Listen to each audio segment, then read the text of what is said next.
जिंदाबाद। मजदूर किसान छात्र नौजवान एकता जिंदाबाद। जिंदाबाद जिंदाबाद मजदूर किसान छात्र नौजवान एकता जिंदाबाद। जिंदाबाद जिंदाबाद हमारी एकता जिंदाबाद। जिंदाबाद जिंदाबाद हमारा संघर्ष जिंदाबाद। जिंदाबाद जिंदाबाद। जनता की आवाज जनता तक न्यूज। पिछले 3 साल से बिजली आंदोलन इस इलाके में चल रहा है। बिजली के बिलों में भारी लूट हो रही है। कल के अखबार में भी आया है कि 10,000 करोड़ रुपए का फ्यूल चार्ज अडानी के नाम से सरकार ने उनको पैसा दे दिया, 10,000 करोड़ रुपए, और वो जो वसूली है जनता से अगले 5 साल तक लगातार बिल के अंदर जोड़ के की जाएगी। तो बिजली के बिल में जो तरह तरह की लूट हो रही है, जिसमें स्थायी शुल्क हो, चाहे फ्यूल चार्ज हो, चाहे विद्युत शुल्क हो, चाहे अन्य राशि हो, चाहे जल संरक्षण हो, नगरीय करो, जितने तरह तरह के ये ठगी के साधन सरकार ने निकाल लिए हैं, रास्ते निकाल लिए हैं, ये तुरंत बंद होने चाहिए। प्रत्येक परिवार को जो है 300 यूनिट बिजली हर महीना निःशुल्क मिलनी चाहिए, क्योंकि ये आम आदमी का अधिकार है। हम एसी चलाने के लिए बिजली नहीं मांग रहे, हम फैक्ट्री चलाने के लिए बिजली नहीं मांग रहे, हम मांग रहे हैं घर पे पंखा चलाने के लिए, घरे कोई लोटियो जगाने खातर, घरे कोई मधानी जिको दूध भी लोगे, जिका दूध पूरा देश पिए, भाई किसान लोग है, बा खातर कोई घरे कुतर काटने वाली मशीन चला लिया, ए खातर बिजली मांगा। मैं कोई अयासी खातर बिजली थोड़ी मांगने वाले। आज बिजली मूलभूत जरूरत है। बिजली कोई बिजनेस का वो यंत्र नहीं है। बिजली के नाम पे सरकारें व्यापार नहीं कर सकती है। प्रत्येक परिवार को 300 यूनिट बिजली है, वो देनी होगी। ये हमारी राजस्थान की सरकार से मांग। अगली हमारी मांग है कि जो बिजली के तेज चलने वाले मीटर लगा रखे हैं उनको हटाया जाए, कोरोना काल के बिजली के बिल माफ़ किए जाएं। उसके साथ साथ इस यात्रा में हमने 50 गाँवों के अंदर घूम के देखा है, आज भी कम से कम 30 गाँव ऐसे मिले जो बिल्कुल प्यासे हैं, जहाँ पानी नाम की चीज़ नहीं है, पीने का पानी पहुँचता नहीं है गाँव के अंदर। हमारी राजस्थान की सरकार से मांग है कि प्रत्येक गांव के अंदर पीने का पानी पहुंचाया जाए, अन्यथा जो गरीब जो लोग हैं, दिहाड़ी मजदूरी करने वाले लोग हैं, वो राखी में, मुंदड़िया में, जिगासरी में, अड़ाइला में, इस इलाके के अंदर जो है प्रत्येक व्यक्ति को एक पानी टैंकर डलाने का 2,000 रुपये देना पड़ रहा है। इतनी बड़ी भारी जो लूट हो रही है, ये बिल्कुल सरासर अन्याय है गरीब जनता के ऊपर। राजस्थान की सरकार से मांग है हमारी कि पीने का पानी हर गाँव में उपलब्ध कराया जाए, तुरंत उपलब्ध कराया जाए। जब तक पाइपलाइन की व्यवस्था नहीं होती है, टैंकर से गांवों में पानी पहुंचाया जाए। मगर पानी और बिजली पहली जरूरत है। आज के समय में पानी और बिजली तुरंत पहुंचाने का काम राजस्थान की सरकार करे। इसके साथ साथ लगातार हम देख रहे हैं सैकड़ों किसानों का नहीं, हजारों किसानों का जो है इस इलाके के अंदर बीमा क्लेम बाकी पड़ा है। प्रीमियम काट लिया कंपनी ने, ये वादा किया था कि आपको जो है फसल खराब होगी तो मुआवजा मिलेगा। आज भी जो है हजारों किसानों का बीमा क्लेम बकाया पड़ा है। वो बीमा क्लेम अगर अगला 7 दिन में नहीं आता है तो हम बड़े आंदोलन की तैयारी करने जा रहे हैं। इसके साथ साथ नहरों में पूरा पानी दिया जाए। इसके साथ नरेगा का काम जो है पूरे भादरा तहसील के अंदर मलखेड़ा और 2-4 गाँव को छोड़ के मनरेगा का काम बंद पड़ा हुआ था, वो काम तुरंत चालू किया जाए। अन्यथा ये गरीब आदमी को बहुत बड़ा नुकसान ये हो रहा है। क्यों हो रहा है मैं आपको बताना चाहता हूँ। मनरेगा के अंदर 100 दिन की हाजिरी इनकी लगी। अभी मार्च, अप्रैल, मई, जून, जुलाई, अगस्त 6 महीने का समय बीत चुका है। गांव के अंदर मनरेगा का काम नहीं चल रहा है। 6 महीने बचे हैं। 100 दिन का रोजगार लोग कैसे करेंगे? खेतों में काम होगा तो लोग खेतों में काम करने जाएंगे, दूसरा काम धंधा करेंगे। 100 दिन का रोजगार अगर उनका पूरा नहीं होगा, 90 दिन से ज्यादा हाजिरी नहीं होती है, तो गरीब बच्चे को, गरीब के मजदूर के बच्चे को छात्रवृत्ति नहीं मिलती है।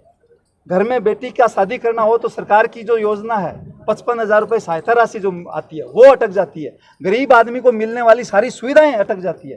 तो भादरा के अंदर बहुत बड़ा नुकसान हमारे जनप्रतिनिधियों ने कर दिया है, हमारे अधिकारियों ने कर दिया है।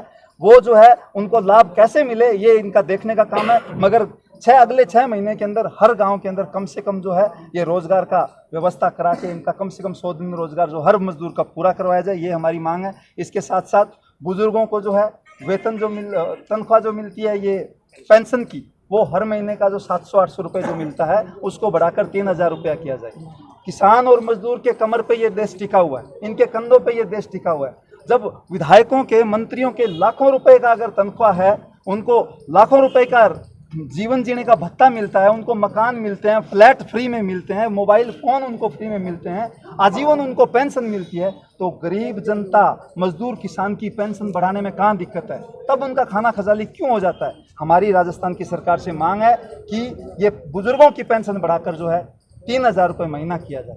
आज पूरे इलाके के अंदर, पूरे देश के अंदर, उत्तर भारत के अंदर जो है ये लंपी महामारी फैली हुई है। गायें, बहुत सारी गायें मर रही है, बलद मर रहे हैं, बछड़े मर रहे हैं। इससे किसान वर्ग को बहुत बड़ा नुकसान हुआ है, पशुपालकों को बहुत बड़ा नुकसान हुआ है। हमारी राजस्थान की सरकार से मांग है कि जल्द से जल्द ऐसी व्यवस्था की जाए कि इनको जो है इन गायों को बचाया जाए, इनके वैक्सीनेशन किया जाए और इसके साथ जिन गायों को जो स्वस्थ गायें हैं उनका रोग उनमें ना फैले उसकी व्यवस्था की जाए।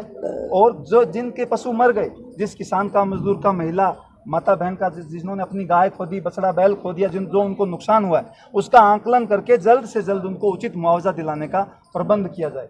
इसके साथ ही ये यात्रा एक जन जागृति अभियान था। इसके अंदर हमने गांव-गांव जाके जो है शिक्षा के मुद्दे पे लोगों से बात की, स्वास्थ्य के मसले पे बात की। तब सामने आया कि बहुत सारे गाँवों के अंदर हॉस्पिटल की व्यवस्था लचर है, या तो हॉस्पिटल है ही नहीं, प्राथमिक चिकित्सा केंद्र है ही नहीं, उप स्वास्थ्य केंद्र है ही नहीं, अगर है तो उसमें दवाइयाँ नहीं है, डॉक्टर नहीं है, स्टाफ नहीं है।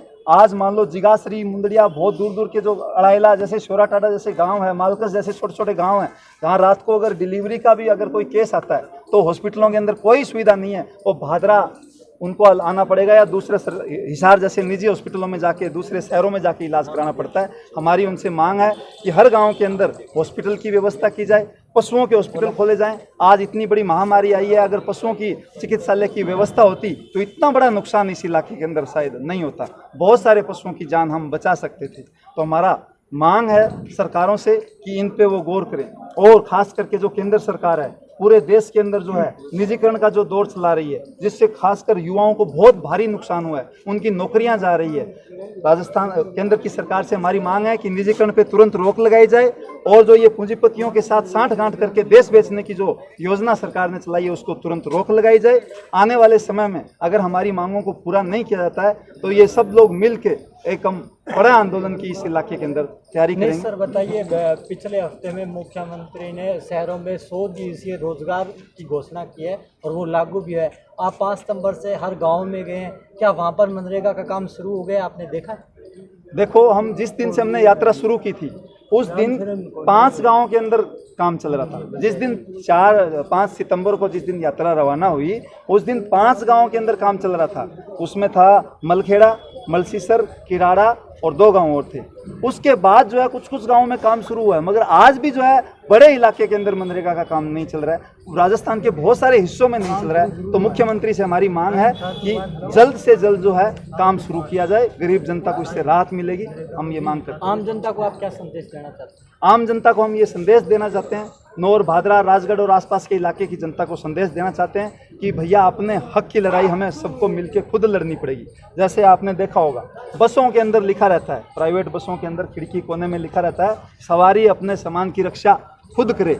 उसी तरीके से हमारा जनता से आह्वान है कि जनता अपने हकों की रक्षा खुद करे। इसी को लेके हमने पूरा ये जन अधिकार यात्रा 50 गांव के अंदर चलाई है। आने वाले समय में इस इलाके के अंदर हम बड़ा संगठन बनाएंगे और आम मजदूर और किसान को साथ लेके, साधारण जनता को साथ लेके एक बड़ी लड़ाई हम इस इलाके के अंदर एक बड़ा आंदोलन शुरू करेंगे। अगर सरकार हमारी मांगे नहीं मानती है तो जल्दी आप देखेंगे कि इस इलाके के अंदर हम बड़ा आंदोलन करेंगे।